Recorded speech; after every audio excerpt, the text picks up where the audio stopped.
एक सेतु है, क्योंकि इनमें भी दूरी थी। तो आपने कल सुना होगा कि जब विश्वामित्र जी ने याचना करी तो महाराज दशरथ ने एक तरह से मना ही कर दिया था कि महाराज चौथे पन पायम सुतचारी, विप्र बचन नहीं कहेऊ विचारी। आपने कुछ सोच विचार की बात नहीं करी है।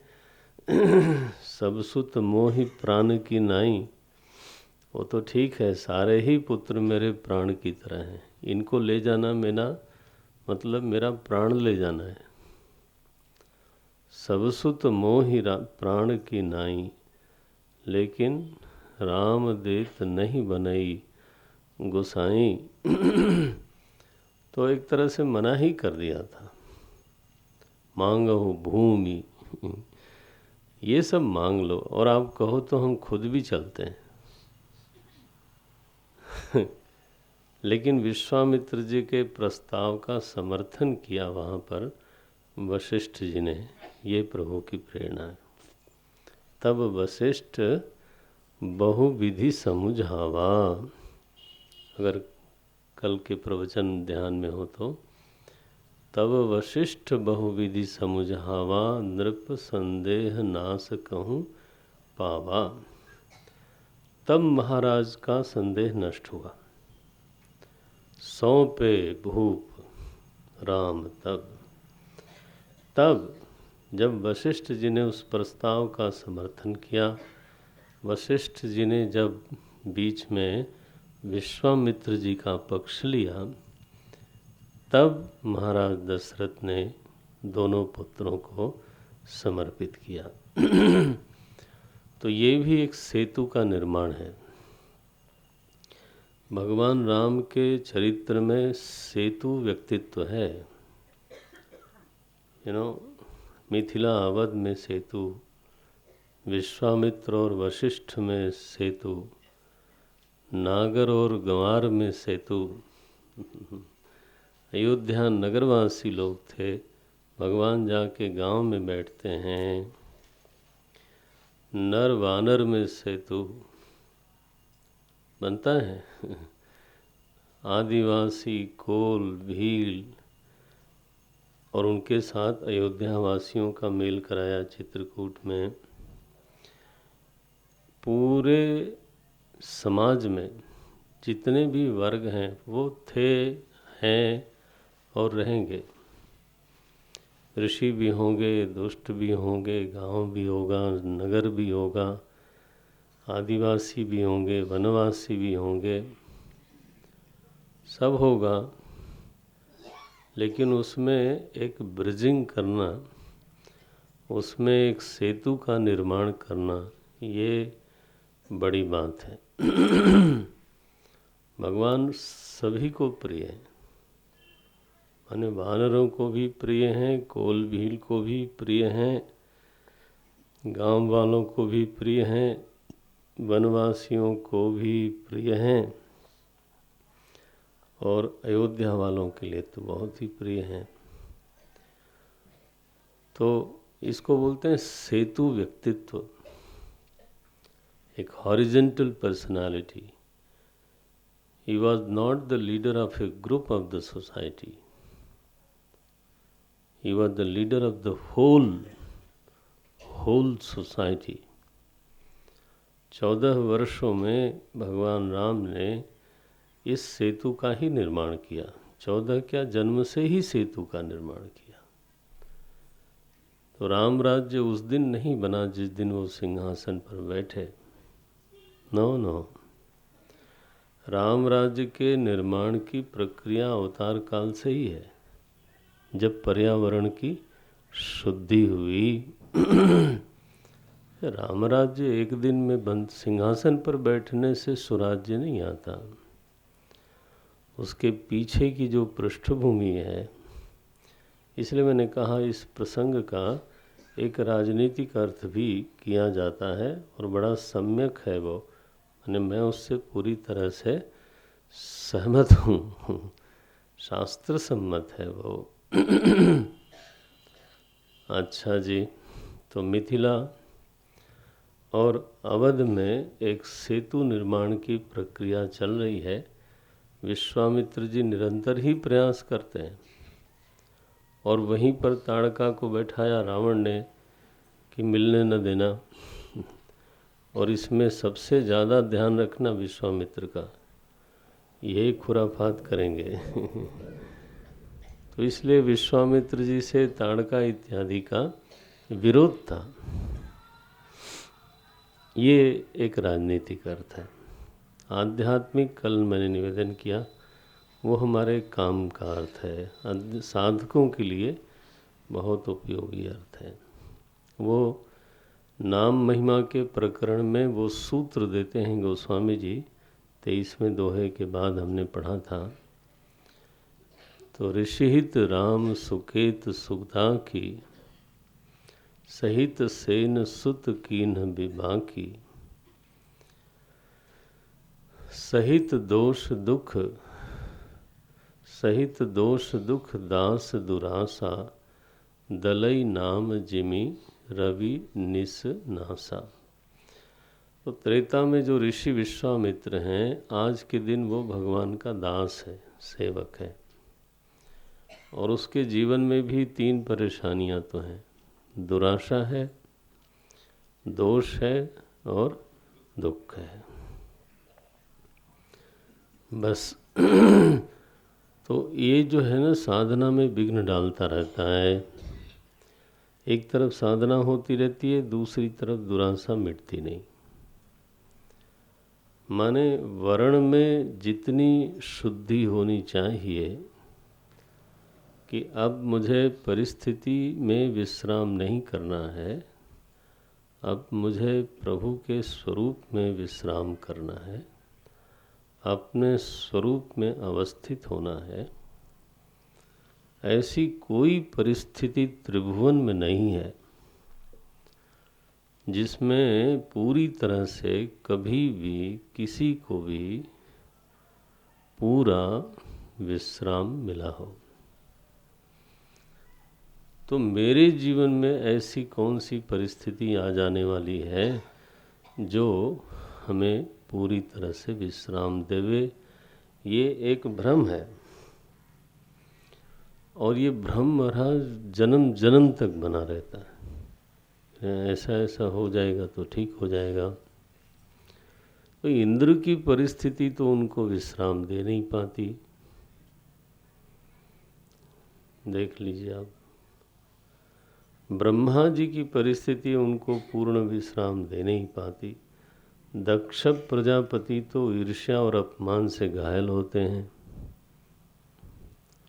हम साधारण लोग बताइए, महाराज युधिष्ठिर जैसे सम्राट की परिस्थिति उनको विश्राम देती नहीं। पितामह भीष्म का बल, विक्रम, विवेक और उनके आसपास की परिस्थिति उनको पूर्ण विश्राम दे नहीं पाती। अर्जुन जैसा महावीर, उसकी परिस्थिति उसको विश्राम दे नहीं पाती। आफ्टर ऑल थोड़ा तो होश हवास करना पड़ेगा, आंखें खोलनी पड़ेगी कि परिस्थिति में आज के दिन हम हैं, और वो इतनी लिक्विड फॉर्म में है, फ्लक्चुएट करती रहती है, और कभी थोड़ा अनुकूल, कभी थोड़ा प्रतिकूल, कभी थोड़ा वो चलता रहता है। बाहर की भी परिस्थिति है, देह भी एक परिस्थिति ही है, और अगर ध्यान से देखें तो अंतःकरण भी एक परिस्थिति ही है। वो भी लिक्विड फॉर्म में ही रहता है, फ्लक्चुएट करता रहता है। मन कभी स्वतः प्रसन्न है और कभी बिना कारण के ही उदास है। अब आप बोलो क्या कर लोगे? और ये फ्लक्चुएशन कभी पूरा होता ही नहीं है। एक रस की जो हम इच्छा करते हैं कि एक रूपता हो, एक रसता हो, कहाँ आती है? ऐसी दशा में जितनी जल्दी हो सके ये दुराशा को मरना चाहिए। मरना चाहिए माने उसकी सदगति होनी चाहिए। आशा मर जाए तो आदमी निराश हो जाएगा। दुराशा का मरना माने दुराशा निराशा में नहीं बदलनी चाहिए। इसलिए गोस्वामी जी बड़ी बारीकी से लिखते हैं, दीन जानी तेहि निज गति दीन ही। ये बारीक पंक्ति है। दुराशा को उन्होंने अपनी गति दे दी, मैंने अपनी ओर कर दिया उसको। तो आशा जब वहाँ लग जाती है जहाँ पर उसको पूरा होना निश्चित है, तो चाहे हमारी यात्रा धीमी चले, चाहे हमारी साधना शिथिल होवे, लेकिन धीरे धीरे अगर तो दिशा ठीक है, उसकी गति दिशा ठीक है, तो धीरे धीरे कभी न कभी पहुंच जाएंगे। किसी ने नहीं कहा कि ये इतना आसान है, किसी ने ये नहीं कहा कि एक जन्म में ये हो जाता है। गीता में अनेक बार ये बात आई, बहूनाम जन्मनाम अन्ते ज्ञानवान माम प्रपद्यते। ऐसा तो नहीं कहा कि अभी तुम सुनोगे। दिशा तो ठीक करो। उन्होंने कहा अनेक जन्म संसिद्ध ततो याति पराम गतिम। तो हम लोग एकदम उतावले हैं, माने क्या बोलते हैं आप लोग, फास्ट फूड वाले हो गए। तो बस अभी दे दो, तो वो अभी देने वाली चीज़ तो जंक फूड कहलाता है। वो थोड़ा सा आवाज़ बढ़ा दे, वो कोई हेल्दी फूड माना नहीं जाता। शांति से दिशा ठीक हो, ये ताड़का बंध हमारे जीवन में होना ही चाहिए। तो वर्ण शुद्धि हो, स्वरूप में विश्राम करना है। और इसलिए चाहे मैं अध्ययन करता हूँ, पढ़ाई करता हूँ, या मैं कोई व्यापार करता हूँ, या मैं कोई कृषि करता हूँ, या मैं नौकरी करता हूँ, या मैं प्रवचन करता हूँ, whatever today I am doing, it must take me towards my final goal inch by inch. मेरा प्रोफेशन, क्योंकि बिना काम के तो आदमी रहता नहीं कश्चित् क्षणमपि जातु तिष्ठति अकर्मकृत। कोई न कोई कर्म हर व्यक्ति के साथ लगा है, चाहे वो पढ़ाई कर रहा होगा,